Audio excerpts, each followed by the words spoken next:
matière de colonisation avait conclu hâtivement non seulement à une sorte d'incapacité congénitale du peuple zaïrois, mais également démontré par là que l'indépendance des pays neufs était une mauvaise opération. Nous étions présumés et jugés incapables de nous gouverner sans l'aide des colonisateurs.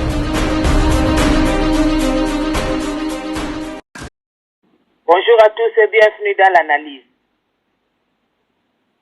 Voici les titres de l'édition du week-end. Les voyages respectifs de Joseph Kabila et de Denis Sassou Nguesso en France étalent l'hypocrisie de la France au grand jour. L'ex-basketteur américain d'origine congolaise Mutombo Dikembe au Rwanda. Il a été vu avec Paul Kagame. Joseph Kabila militarise l'ex-province du Katanga. Dossier Panama Papers, Dan Gettler épinglé. Eden Kodjo, officiellement facilitateur du dialogue national convoqué par Joseph Kabila. Et c'est notre page de divers qui va boucler cette édition. Bonjour Kerwin. Maïso.com vous salue tous avec joie et vous souhaite de passer une bonne fin de week-end. Donc, un premier sujet, où ils ont la voyage respectif, il y a Joseph Kabila na Sassou Nguesso. Moi, ma controverse est à la Kébélé sur façon à fonctionner, il y a un président africain.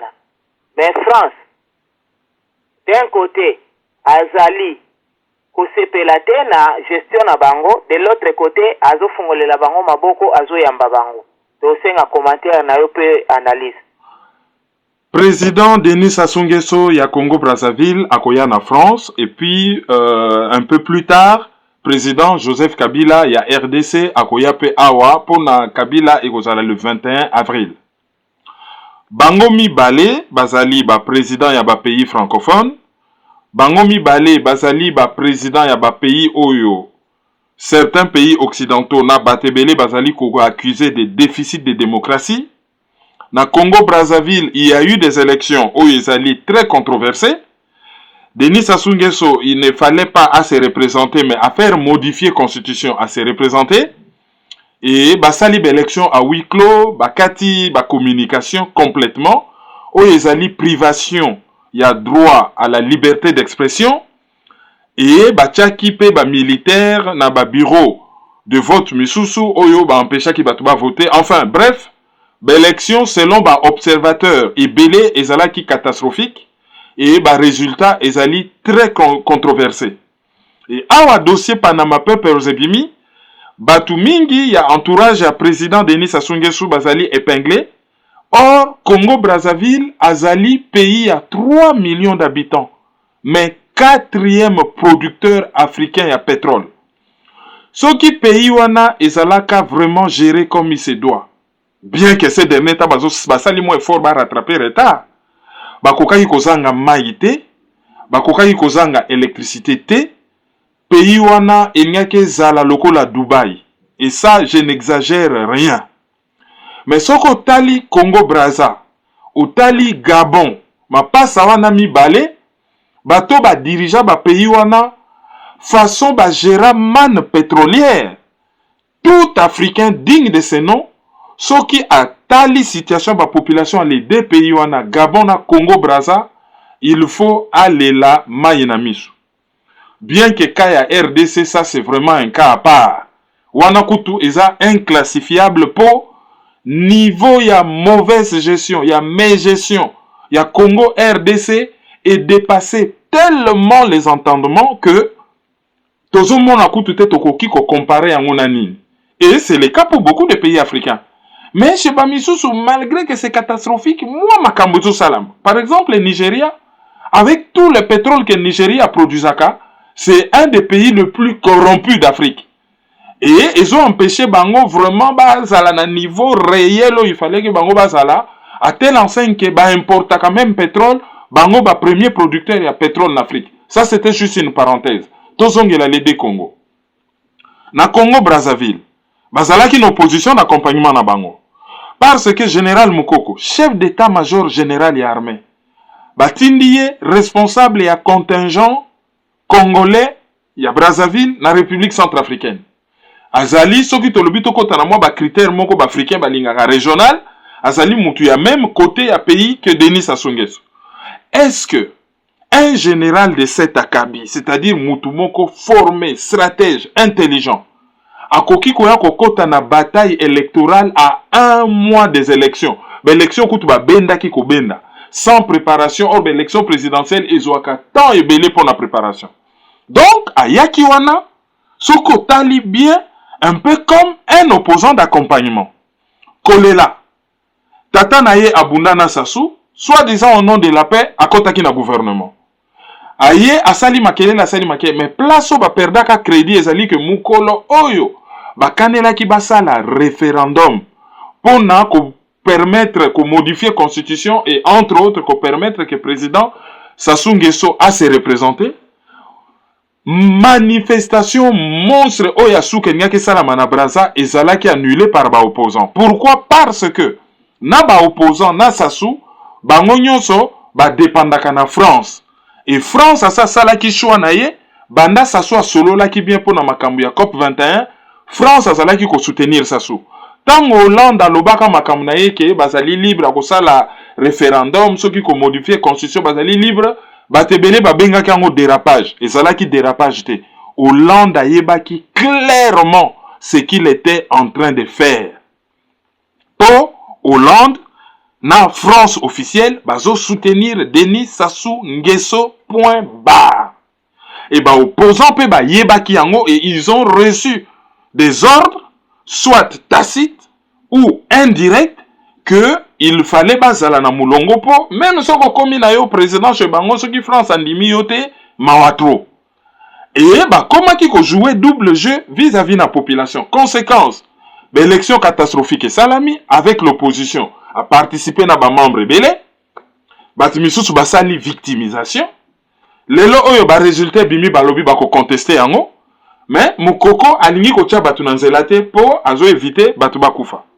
Or soki batu bakufi ekoza la faute ya mutache bango na nzela te mais ekoza la faute ya mutatire. Tandis que Kolela alobi na batu nini bandima ba résultat. Alobaki yango na RFI.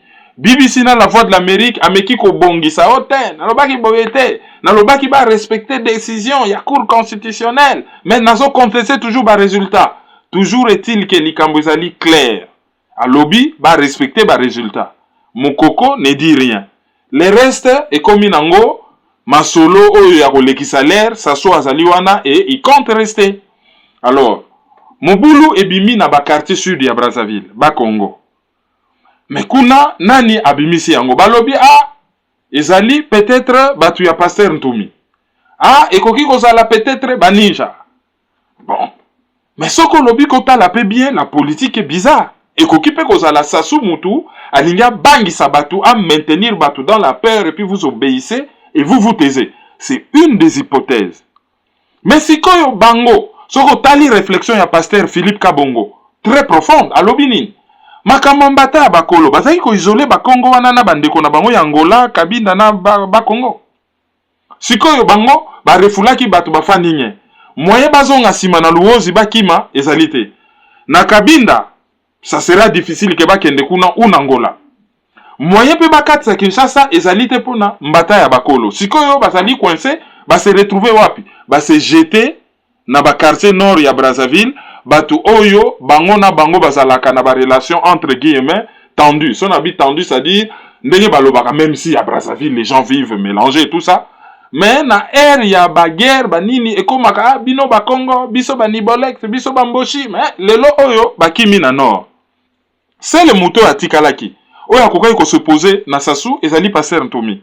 Kuna dans le pool, selon ba information, apparemment une opération policière réseau Salama pour accuser Pasteur Ntumi que ye mutu asalaki Mobulu oyo bomi 17 personnes na quartier ya Congo, mais opération yango selon ba radio et notamment TV5 balobi il y a beaucoup de morts. Boyebi poul kuna côté ya Balari na pouvoir ezalaka toujours très tendu. Alors dans l'environnement no élection ezali compliqué, la France officielle c'était bato bachaka bango confiance au lieu bakoma indépendant ba chasser escroquerie wana babengi kombo France fa bango kaka kolula France lokola papa mwana muke sans papa koki ko vivre te. Alors France officielle a se prononcé jamais contre ces élections. Il y a que le parti socialiste oyo alobaki que azo condamné et azo contesté vraiment l'élection et salamaki bien fait. Et pire, France officielle azo yamba sasungeso pas pour les beaux yeux des Congolais parce que c'est le 4e producteur de pétrole et c'est ce qui les intéresse. La population congolaise est talibangotée. La seule chose qui les intéresse, c'est le pétrole. Point à la ligne. Et pour la RDC, COP 21, il y a beaucoup à gagner na Congo. Ba bengi na bango Kabila ba yebi kazali faible. Azali na besoin. Ya kotika na pouvoir. Ayebi que certains millions d'États-Unis bazo chaye kaka. Donc akoya ko signer n'importe quoi. Ah, pas na d'intérêt économique. Baza kutu na besoin na yete. Ce qui compte. Ezali kaka d'intérêt et de façon hypocrite. Bako yambaye. Tala l'élection yo se salami. Na monde francophone. Soko tangi Paris match. Na Niger, une vraie catastrophe. Na Benin, mutu na bango batinda ki apoli. Mais, le président Talon, entre guillemets, batimisusu ba critiquer, moi si na ya l'atakindeni, mais moi si na ya azali femme ya milliardaire. Patrice Talon azali milliardaire. Moi si na ye, azo lou la pouvoir, azo lou la mbongo te. Aye na simplicité, bango balingi nini. Maquillage, soki loko la munganji, soki loko la diabolo, soki ndenge nini, non. Aye na ye simple ya muta mesana na mbongo. Bazui pouvoir me mbongo baza nango. Donc ba critique wana bat chango à côté. Donc sans une élection à Benin, ba soutenir ki Zensou, c'est Talon qui est sorti. Au na Congo Brazza, ba soutenir Sassou et na Tchad bazo soutenir Idriss Déby. Tandis que na Burundi, place oyo président azana droit ya ko se représenter conformément à la constitution de son pays, telle que validée par la Cour constitutionnelle ainsi que la Cour est-africaine de justice, oye monaki que premier mandat ezalaki mandat électif te. Donc oya wutu ko sa ezalaki premier mandat et oya wutu ko gagner l'élection ezali deuxième mandat. Pour Kabila pe bandima qui est de 2001 à 2006. Ezalaki mandat te coup d'état afandi na ye ba kontelaka Kabila deux mandats 2006-2011, 2011-2016 bien qu'il légitime. Mais na Burundi bazo raisonner autrement. Alors, na Burundi na ba pays nyonso ba comme na ba kondima mo ba deuxième tour mo ba élection moko un peu compliqué tout ça même na Gabon chez Ali Bongo c'est compliqué et comme na Burundi ala lokola d'intérêt ali faut ko protéger Paul Kagame na Burundi kimia calme alors façon oyo France akoyambela Joseph Kabila na Denis Sassou Nguesso ezola ki ça tout simplement que bazali ba hypocrite makambo peuple africain etalaka na yango bango te. La seule chose qui compte, c'est leurs intérêts. On a Congo-Brazza, un pays qui nous est très cher et très proche, parce que, quoi qu'il arrive, à Tassoyin de Konoza, ma berzan de Konayo, toujours souhaité kaka, Kimia, Ezonga, et va résoudre contentieux électoral na bango, de telle sorte que développement Yambo Kawana et se poursuivre pour le bonheur de tous les pays de l'Afrique centrale, parce que l'Afrique centrale, francophone d'ailleurs, c'est le ventre mou de toute l'Afrique, la honte de toute l'Afrique. Il faut que Makambo ait évolué autrement. Na deuxième sujet, ezali dossier ya basketteur américain d'origine congolaise Mutombo Dikembe au Rwanda. Mais visite wana eloko ezotike bato ezali que il a été vu avec Paul Kagame. Commentaire fait analyse. Basketteur américain Mutombo Dikembe, oya tonga hôpital na Kinshasa Biamba Mutombo, hôpital ezali na Masina, azwa déjà nationalité américaine. Donc aza na Rwanda, pona kendo sala centre social moko disons promotion à basket kendo tonga, centre moko pona promotion ya basket na pays wana. En tant que citoyen américain, en tant que sportif, il est libre d'aller construire des stades où il dépenser mbongo na ndenge lingi. Il est libre. Sauf que Muntu akataka balien na origine na yete. Akataka balien na origine na yete. Mutombo Dikembe azali garçon ya Congo Kinshasa. Awuta na Kaouk avant kende bon marché. abeta na terrain au natra ya Kansito o ya Kauka ayebi pasi ya Congo azo kende na anniversaire ya génocide oyo Kagame azo utiliser comme fonds de commerce pour na akendo sala ba œuvre sociale et kokanga photo na Kagame qu'on accuse de participer avec l'actuel pays de Mutombo Dikembe na génocide ya ba Congolais qui a fait entre 5 millions et 10 millions de morts. Nous n'avons pas de chiffres exacts, mais ceux qui ont eu chiffres, il y a un rapport mapping au Ebimi il y a déjà 4 ans, c'est quand même 5 millions de morts. Mutombo Dikembe a yebi que ce que Zala qui Scotty Pippen ou je ne sais pas moi Jordan, bango bazali ba noir oyo yakuna, oyo bazali issu d'esclavage, ça serait peut-être un peu différent. Mais yé azali d'origine congolaise. Ezali na poids psychologique moko acte na ye, ils ont représenté parce qu'il est à côté d'un Pol Pot africain.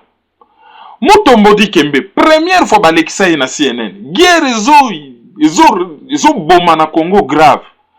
Mutombo Dikembe a beta masolo misusu. Journaliste atanda yo babenga na journalisme perche, azo fongola yo.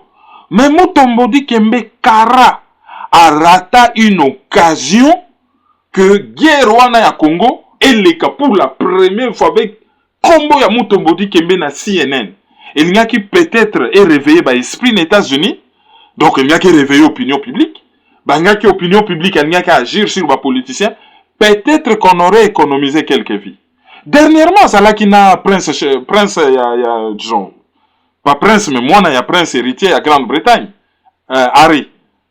Abeta qui n'est ma solo à protection à Bagori. Ba Congolais, bazo koufa, il y a betine ma solo, il y a protection à Bagori. N'oubliez pas, il y a quelques années, Azala qui est impliqué dans le trafic moko, il y a trafic d'or. Na S, place guerre, les oreillers, il n'y a pas de nyakasala, l'art, na ye. Ba mela yembongo, il y a qui koye, ba na l'air, ba meli yembongo. Mais moyen à réclamer, makasi, te pour soka à réclamer makasi. Ba ko poser, moi, ba question belé, kop na yo kuna, ezali ndenge nini. Yo poso participer na trafic à ba minerai de son. Alors, à quand est-ce que Mutombo Dikembe, oya ki États-Unis na kimokolo ayebi passe à Congo à revenir vers de bons sentiments, à se comporter comme quelqu'un de responsable pour ba oyo bazo kufa bazali bandeko na ye même ceux qui a commun américain. Quand est-ce que Mutombo Dikembe va prendre conscience? Batimisu baga loba atonga hôpital, oui, hôpital wana tonga azo employé bato, ça c'est une très bonne chose.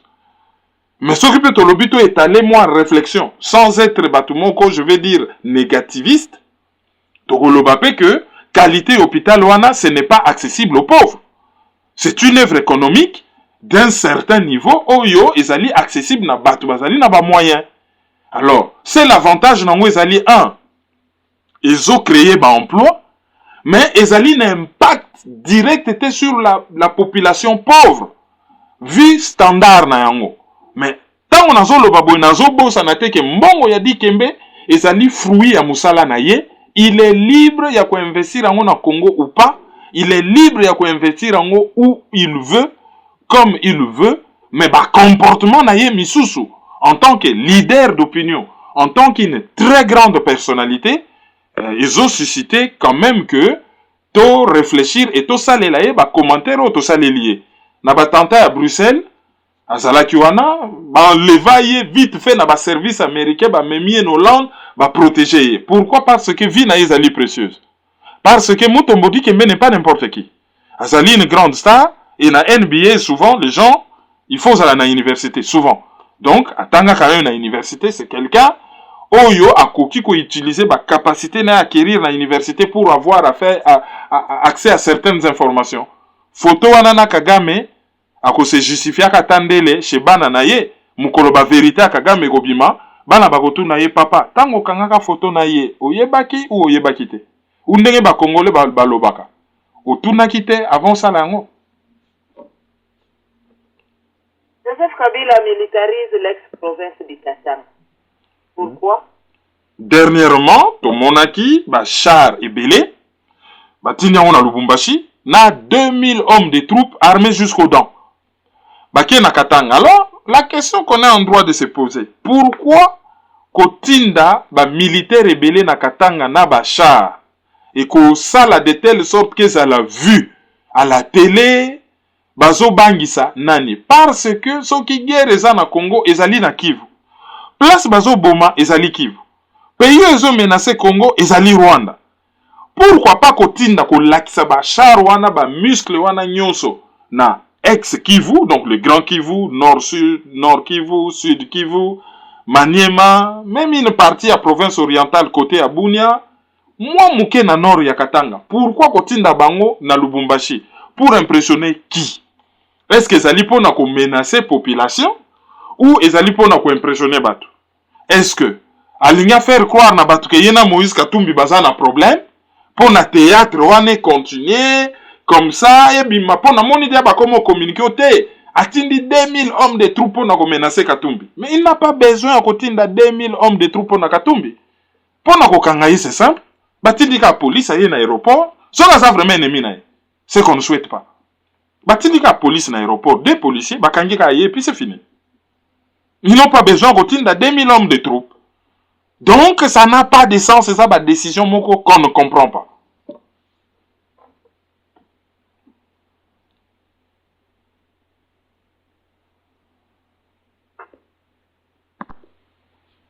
Dossier Panama Papers. Dan Gentler, homme d'affaires israélien à Salakaba affaire kuna na Congo, aza épinglé. Relation nini na pays na biso et puis soki okoki kotia biso na contexte ya ndenge nini Dan Gentler a komaki na niveau ya kosala ba affaire na Congo. Dan Gentler azali un israélien, tata na ye ou koko na ye azali fondateur ya bourse ya diamant ya Tel Aviv na Israël et ayaka na Congo n'époque à Laurent Désiré Kabila. Laurent Désiré Kabila azali na koluka mbongo pona a continuer rébellion na ye va soutenir ye par la société ya Bill Clinton. Oh bazalaki na kata conseil d'administration na ba Tony na ba John Majors ba tebele bele na Arkansas American Mineral Field oyo échangea kombo. Et a solola ki pena Dan Gentler, donc Dan Gentler a luki mwa ba mbongo a financé vraiment rébellion na ndenge Laurent Désiré Kabila komaka na Kini. Après l'ère Laurent Désiré Kabila azalaki assassiné, a commis pire mutu ya Katumba Mwanke a mettre ya en contact na Joseph Kabila ba poursuivre ba cop. Donc aye na Congo na âge à 23 ans na presque rien na poche bien kazani ici na famille pauvreté et le long de tozo loba azali presque na 2 milliards de dollars. 2 milliards de dollars, pardon, 10 milliards de dollars. Donc, a commis na ye milliardaire. Et ba chiffre nazo pesa, pour ezana ba source musu bazo tia 2 milliards, ezana ba source musu 10 milliards. Alors, pour na kozala exact na ba chiffre to lo baka ke a commis milliardaire. Voilà. To ça la abstraction ba chiffre to lo baka ke a commis milliardaire. Ce qui n'est pas normal. Et tant mazala ki na Congo wana, il y a même un scandale. Ba pesa ye une partie à pétrole. Ba boto la société britannique Tullow Oil, ba pesa ye, ba tekeli yango na prix. Ya muke, oyebi que quelques mois après, a tekeli yango lisusu gouvernement congolais 300 fois prix yo ba tekela ki. Imaginez-vous que ngana ye na tekeli yo portable $10, okei, ofandi nango une semaine, oye ko tekela nga yango 10 fois 300, $3000. Ngape na sombi. Donc, ezali façon moko, ya ko saigner économie ya mboka à blanc. Sikoyo scandale ya Panama Papers. Lelo oyo, baeko bimisa Dan Gentler. Balobi lokola azaki poursuivi na ONU, même société wana, cabinet wana Mossack Fonseca, balingaki dossier na yete tellement ezali sulfureux. Alors, a sali montage moko na avocat oyo Jean-Marc Bonan na Suisse, oyo bazo considéré comme le meilleur avocat du monde francophone. Basala montage moko. Tant on attend j'ai cru que j'allais avoir des crampes au cerveau. Et pourtant, ngana yekoli biloko na même ceux qui nazali économie c'était. Mais ozo monake, ba l'équipe Luxembourg, Liechtenstein, Île Caïman, Île Vierge. Tina niveau que même bato cabinet wana ba boyaki dossier na ba bi dossier na isa salité et quoi ko memela bango ngambo. Mais ba bete la bango montage moko en écluse. Tellement compliqué qu'ils n'y ont vu que du feu. mukolo mwana ya Fonseca aki ko remarquer sa fille aki ko remarquer que bazwaki quand même Dan Getler asilika ki makasi ba expulser mais azongeli bango lisusu pa ba moyen moko détourné et ba société et se créa ebele oyo ezo saigner Congo à blanc au vrai sens du terme. Alors selon l'article journal Le Monde balobi problème siko ya Kabila avec son ami ezali que Dan akoki ko soutenir Katumbi ba balobi po akoma pe ami ya Katumbi. Selon certains Congolais ba commentaire Facebook balobi Katumbi tata na azali muyuda. Dan Getler azali muyuda. Donc bakoki ko sala kinde kona nenga makila contre Joseph Kabila. Donc ceux qui ont soutenir Katumbi ezali po bakop na ye et continue ndenge zo continuer sikoyo contre le peuple congolais. Que fait la justice congolaise? Que fait la presse congolaise? Comment réagit le peuple congolais? Vraiment tomonina no tout etina suka. Kulubize Zuma. Batange na dossier pétrole na Jeannette Kabila. Très grave. Kulubize Zuma azali neveu ya Jacob Zuma. Jacob Zuma oyaza na d'intérêt énorme na Congo et bima na presse. Moi si ya Jacob Zuma o ba divorça na me ba garda ba bonne relation ezali Dlamini Zuma oyazali secrétaire général ya Union africaine. Soka koma wana ezali mobali na ye ex mobali na ye mutacha ye poa. Et ye muta nommé Edem Kojo atindi na dossier à Congo. Na dossier à Congo l'objectif ezali Kabila tika la pon na intérêt financier à famille ezala garantie. Pour Kulubize Zuma azali cousin ya bana oyo Dlamini Zuma bota na Jacob Zuma. Et ba récupérer mutu na bango asala na Fonds monétaire international, ancien secrétaire général azalaka gouverneur na Fonds monétaire international, ancien secrétaire général ya OUA, batindi wana est-ce que akoya ko garantir ba intérêt ya peuple congolais ou ezali na circuit moko pona ko batela les affairistes ba Kulubize ba Jacob Zuma ba Dlamini Zuma bango nyonso mwa muziki na bango. Au final la dernière nouvelle ba nommé facilitateur ya dialogue oyo Tshisekedi jusqu'à preuve du contraire a co-participé jusqu'à preuve du contraire et puis ba opposant d'accompagnement et belé ba co-participer pour de toutes les façons ceux ba participer et ont contribué à que les réseaux les cas et ceux qui l'air les qui en dernière minute les gens seront surpris.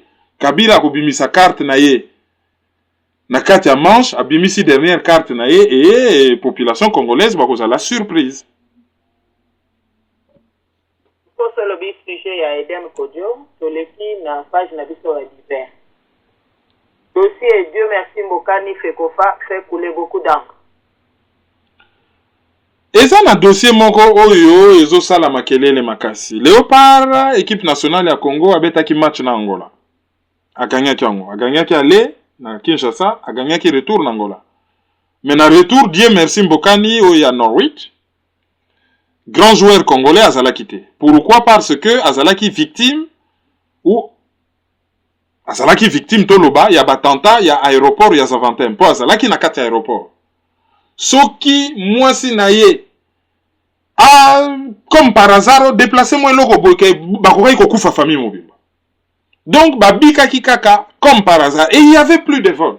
Et ça na joueur moko ya azalaki na kati ya vol déjà. Ba détourner vol na Charleroi et puis ba trouver solution qui na Congo. Mais Dieu merci Mbokani a trouvé qui solution te. Mutombodi kembe na lobiango c'est le service américain ba évacuer qui. Équipe na na Grande-Bretagne bazai ko benga eba yeba. Asandenge nini, asa bien et soko vivre l'événement on a psychologiquement zali traumatisé.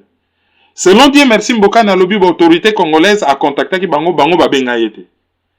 Mais Constant Omari président a Fekofa a se plaigné qui publiquement que Dieu merci Mbokani a yakité. Azo préféré qu'on évolue une équipe nationale avec de jeunes joueurs disciplinés que avec ba joueurs yebana et tout ça ba professionnels indisciplinés. Et ba propos na tenaki et chokaki tellement Mbokani que Mbokani a décidé qu'il a arrêté carrière internationale na ye pour le coup la sabeti na Léopard ko bet en équipe nationale mususuté. Donc enfin bref, à l'ongwe na ye Léopard c'est fini et a sepelité. Alors et ça li souka na scandale. Alors récupération de Salama, ministre transport à Lobino, Constant Omar Alobaki Mabete, il se demandait seulement pourquoi Dieu merci Mbokani azalaki te. Mais comment pouvait-il se demander attentat et salama qui monde entier ba yebaki? Nakil Sasakout ba lelaki ba lobi on est ensemble avec les Belges. Bango ba mesana ka kozala ensemble avec les Belges. Mais bana mboka oyo bazui ba dégâts ou bazwaka ba dégâts na bakivu kuna bazalaka ensemble na bango te. Donc le gouvernement savait que Dieu merci Mbokani azalaki victime. Bakokaki kobenga yeba si tout va bien. Et ceux qui bazalaki na besoin na yeba luka solution, azwa ceux qui train à kende na Liège ou à changer société ou ba memaye na Pays-Bas ou na Paris, azwa Air France akoma quand même. Basalaki angote selon Dieu merci Mbokani et ba rappela qui était. Mais azalaki choqué par ba propos il y a Constant Omar. Et Constant Omar a lobby non, bazo monté à faire un épingle, il s'était posé des questions. Il n'y a aucun problème, bazana ko résoudre yango en dehors des médias. Mais c'est un dossier qui tombe très mal. Il y a eu des maladresses, surtout du côté Yafekofa. Bakokaki ko gérer yango autrement que ndenge ba gérer yango et presse est tombé na presse et presse ne pouvait que relayer information. Donc c'est un dossier à suivre. Peut-être que Dieu merci Mbokani à cause de la décision naie, peut-être pas, mais pour Constant Omar Yaloba qui avait un problème d'indiscipline, peut-être il y avait un problème d'indiscipline, on ne sait pas. Pour tout le monde quand même que selon la presse, Batu Mingyo baza na problème, na fekofa ezali ba o bazo réclamer barrière de salaire na bango. Alors il y a quand même quelque chose qui cloche. Yango na kaka soki mboka kaka eza bien te, ba domaine tout est cause l'impacter. Y compris sport. Interview de Moïse Katumbi sur RFI et Vital Kamerhe sur le point. Moïse Katumbi Azala qui est invité à Christophe Boisboubier à RFI Léona Tongo. On n'a rien appris de spécial. Hein? Ce qu'il faut quand on résume, candidature n'est pas proposée dans G7 apparemment à répondre dans noté. Peut-être pour éviter qu'on ait confusion. Lobby que à solo là qui n'a Tshisekedi lobby oui bah solo là qui bien et soit qui 2h30 bah tout n'est so Tshisekedi Azaki en forme lobby oui Azaki en forme pendant les 2h30 il participait il posait des questions objectif n'est to lobby une analyse cause un candidat unique opposition à lobby cause à laïe ou mutu mususu pas de problème et ndenge ni ba ko agir pour na Kabila Longwa à lobby o bazo zela bana bazwa congé pour na ko sacrifier banate à partir ya juillet babanda ba manifestation pour de telle sorte que Kabila a respecté ba délai constitutionnel, a organisé ba élection en fait à Longwa. Bon, eza nango makambutu alobaka na yebanda kala. Ba lobaka na biso ke na mois de février awa ba ko benga na Kabila ba bengani ete bazo zela juillet pour babanda ko manifester pour na peut-être classe 4 na te mais bana so bazana ndako so ba bima. Donc, ceux qui la victime, la victime. Ce qui va se passer, ils ont dit que les opposants d'accompagnement, on a, Kabila, et en dernière minute, Kabila a coquille se retirer. Alors, non, on a peut me prononcer que la candidat. Donc, bossa la élection, tout en sachant que Katumbi, Kamerhe, va rouler pour la canaille. Et quand on a Moussous, on a la représenter par d'autres personnes au Bazalina système te ba la surpris. Si on a lobby d'autres personnes au Bazalina système te, je pense par exemple au docteur Mukwege. En dernière minute, ce que lobby bo bazo organisé bazuna no temps pour se préparer te Katumbi déjà il a une longueur d'avance, Kamerhe une longueur d'avance, ba la surpris. Je pense au cardinal Monsengo, azali candidat mais a kokisi âge à retraite chez ba cardinaux. Donc ba kokipe ko rendre na pape na vie civile. Et bah, ko senga ye akende pour que ça soit élu, à organiser juste le pays pendant un temps assez court. Et ben, l'élection est normale, dialogue est normal, et à ça. Mais Tshisekedi aussi a koki ko zalapé à la course. Et a koki ko zala surpris avec des élections à un tour. Il n'a pas encore dit son dernier mot, mais Asana Kozonga malembe na danse. Ngbanda Zamboko Atumba Honoré. Malembe bo observer ba signe comme ozonga na presse belge, comme voyager moi mingi hein, il aura son mot à dire le moment venu. Akokipe kozala surpris ndenge makambo ezo kende. Donc il y a quelque chose qui se passe oyo et un agenda moko pas très clair ou ekoki ko échapper na bato. Parce que dans cette interview il n'a rien dit de nouveau. Kaka oyo to yebi, kaka oyo aloba kakala. Kamere na journal Le Point pe alobi na yelo kwa sikate hein. Alobi kaka heureusement que Katumbi a comprendre ba conseil na ye, objectif ezali ba amener na nous Kabila à organiser l'élection, ba tchaye mal à l'aise. Et après, ceux qui ba yebi makambu élection, ba ko organiser l'élection après. Autrement dit, ceux qui ba yebi que calendrier électoral vous allez respecter, Kabila ko se représenter, après, ba ko tala ndenge nini ba ko ki ko s'organiser dans différentes plateformes pour na ko kende na élection. Pour na ba plateforme juste une parenthèse, hein, ils en a plateforme mususa sika et salami. Alors, Kombo Nango ezali Nick, nouvelle initiative pour le Congo. Yango ezali composé par Batuneti, Boboliko, Mokonda et tout ça. Boebikaka, ancien moboutiste. Hein? Mokonda, Boboliko, Lunda Bululu, Ngulu, Kamba et tout ça. Basali plateforme ya sika. Donc on a interview on a après développer vision na sur le Congo ezaka makamto yebi, il faut qu'on ça la baroute, qu'on réhabiliter armée, Congo, il faut développer Afrique. Bon, to yebi discours na ye, il y a aussi rien de nouveau sous le soleil. Et tant on appelle ça qui Kamere, appelle ça qui président congolais n'interview mususu. Que Denis Sassou Nguesso ba conseil a quitté le pouvoir, Alain Akwala répondre à lobby à la qui si ba limite na ya homme d'état. Hein, un homme d'État ça qu'on s'est prononcé sur Makamba pays Moussoussou, c'est très imprudent et a insinué que Toyebi pour quel lobby il travaille. Donc baza ko utiliser na ba lobby donc ba milieu français pour na o bazali contre Sassou pour na a attaquer Sassou. Donc ba yebi pour quel genre de lobby il travaille. Et à propos de lobby, c'est vrai. Hein? Azali na ba cabinet na ba lobby français moko baza derrière ye, bango bato bazo yambaka ye à gauche à droite et tout ça et bazo miser pe sur ye. Comme un cheval. Donc, c'est le moment venu. Ce qui m'a cambouisali vraiment clair, c'est au peuple congolais de trancher. Monsieur Touti Congolais. Tout ce monde a débat, mon réseau régné Mikolo, yo, y a-t-il de Touti Congolais ou pas? Ce qui est au lobby qui est au Kotaka na débat, ils ont un likamba vocabulaire, au balobaka sémantique. Tout ça n'a pas portugais, na Congo. Même dans les Getler autour la nationalité congolaise.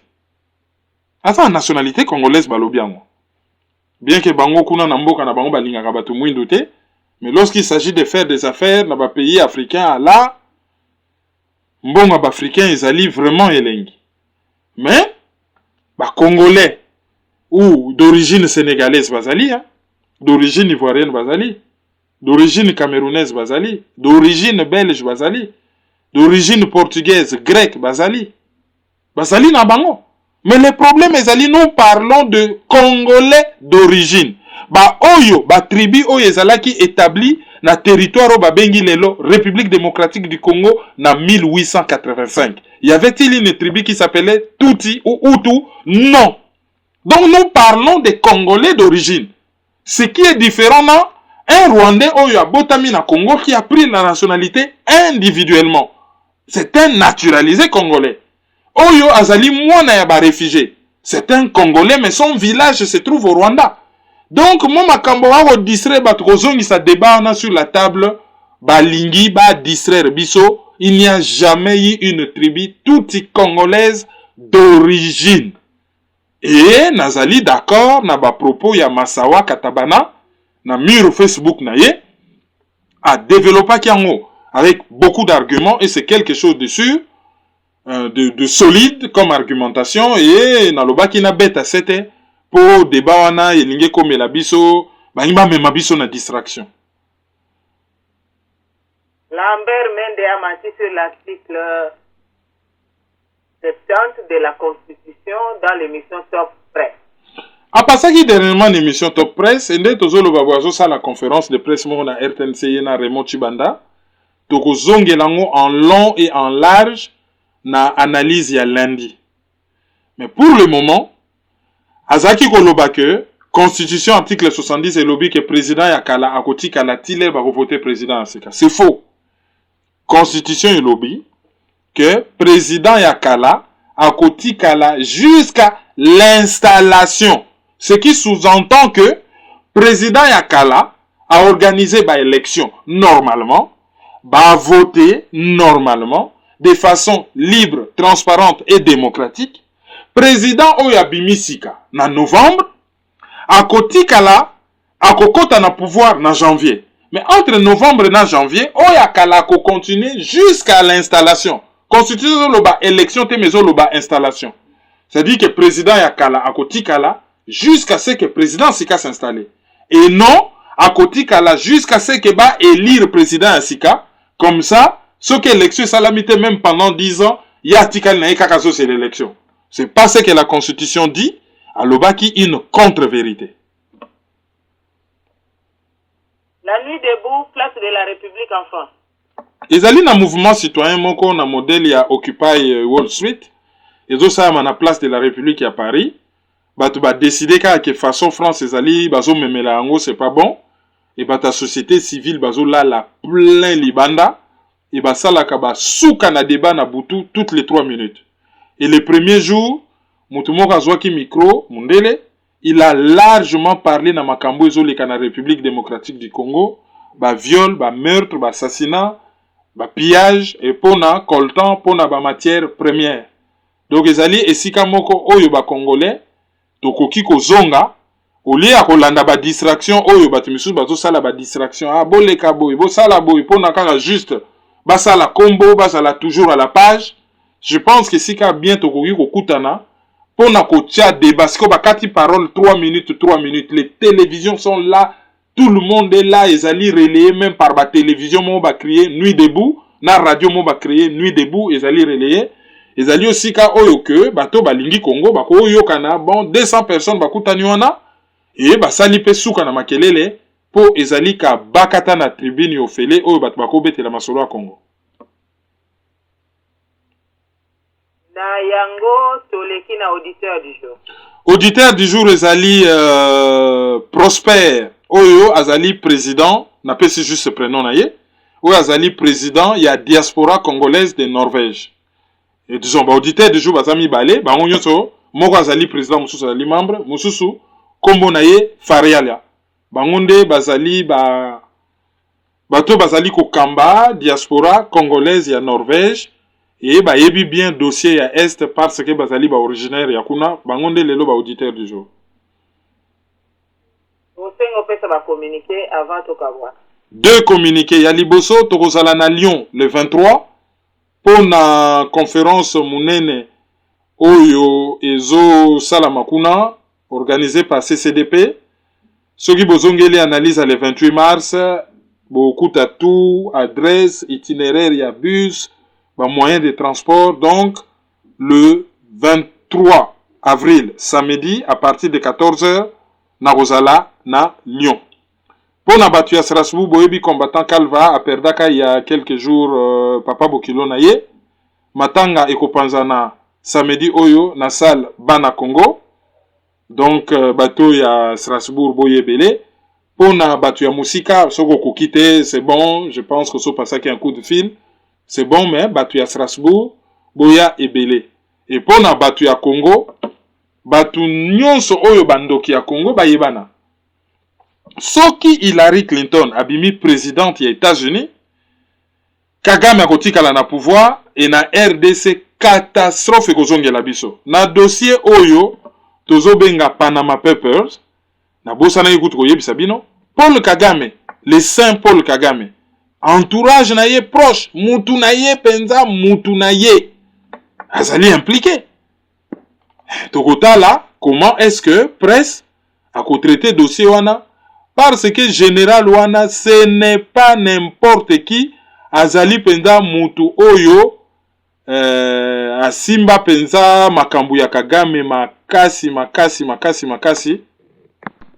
Emmanuel Ndairo azalaka porte-parole na ye, na rébellion, porte-parole na ye, lera komaka ministre de la défense, azalaka toujours n'entourage na ye, a occupaka toujours ba poste clé.